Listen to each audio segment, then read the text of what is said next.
Hey guys, welcome to Techavro. In this video, I'm gonna be showing you how to password protect PDF files online.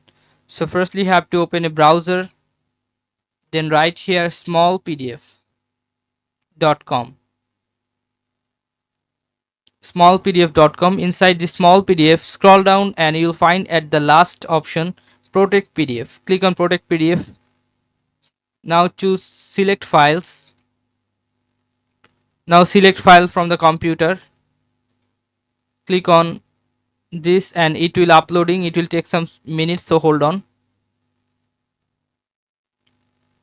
Okay, now set your password.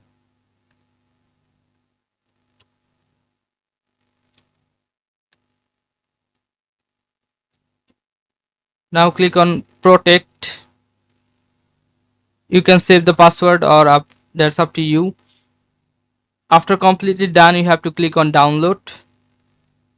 And if you click on this, and it will ask you for the password to open this. Okay, so I'm giving the password and then click on submit and then it will open. Okay guys, so this is how you can do this. Guys, if you find this video helpful, then please give a thumbs up and don't forget to subscribe the channel. Thank you so much for watching the video.